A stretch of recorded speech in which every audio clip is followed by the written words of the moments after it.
Hey YouTube, it's OG Kicks 86. That's Kicks with the Z, back with another sneaker review for you. So today, what I have here in front of me is going to be the Jordan 11 Retro Low Bred. These actually released back in April, and I was able to get these through Pivot. I think the retail price was like 205 on these. Once again, my channel is not about the hype. It's more about just seeing a shoe. If you like it, wear it. And then, if you are on the fence about a shoe, hopefully this helps you make a decision one way or another. So let's go ahead and get started.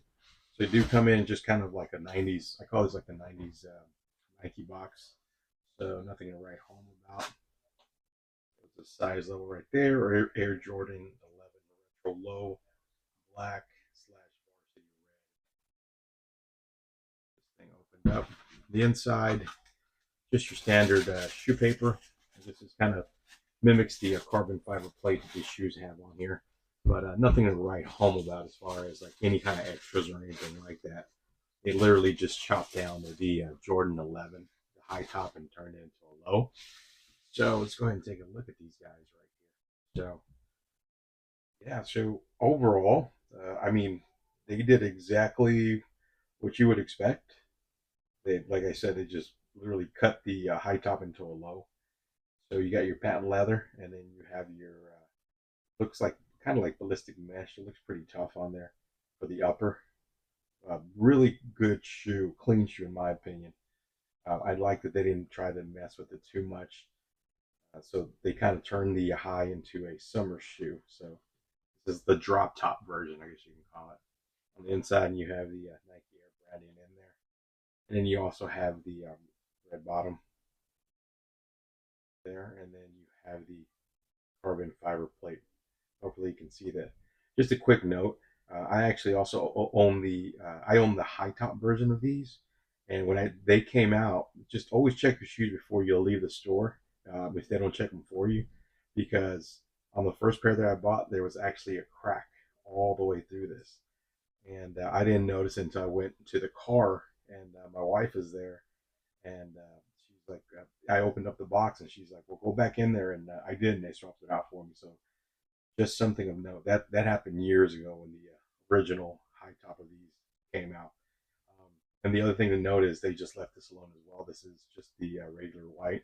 Um, the left and right shoe are exactly the same. So once again, you have your patent leather, and then you have your ballistic mesh up here. You also have your Jordan branding on there as well. Comfort wise, I could wear these all day. I mean, not the most comfortable, but not the worst either. So I can definitely wear these all day. And then on the versatility, like I always said, since these are a low, you can definitely wear these, in my opinion, with either pants or shorts. But let me bring this up as well, though. So for those of you guys that might be kind of stuck between the low or the high,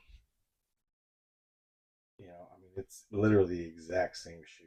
So take a look there, guys. So that's why I brought this high top out, so you guys can kind of take a look at it, and you can kind of see that it is literally the same shoe. Spin this around for you. Sorry, got little flimsy hands, big fingers, but little hands. So I mean, they just literally cut this down the middle. So, well, you know what? I guess this is the only change right here. Other than that, I mean, that is it. And I was thinking about it before I made this video. I was like, okay, so I had to go back and do it all over again, right? I have to take my emotional attachment from this shoe because this was like, I remember when it first came out, it was like a huge deal. And if I put that aside, just kind of where I'm at, my age and kind of what I prefer to wear, I would probably tell you I would go with this shoe, believe it or not. If I took out the like I said, the nostalgia factor of this particular shoe. So the just so you guys know, on these right now they are still available. I saw them on Shoe Palace in my size 9.5 for 195. I think that's the only place I was able to find them on the internet. And then on StockX, they are 164. Again, hopefully that helps you make a decision as well. My final thoughts on these are definitely go.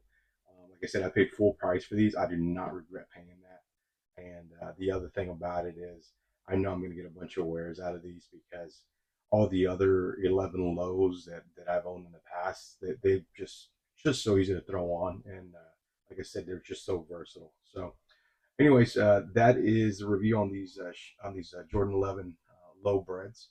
Uh, Drop it down in the comments. Let me know if you prefer the high top or the low top, or do you just not care as far as when it comes to the breads. All right, guys, this is OG Kicks 86. That's Kicks with a Z. I'll see you on the next review.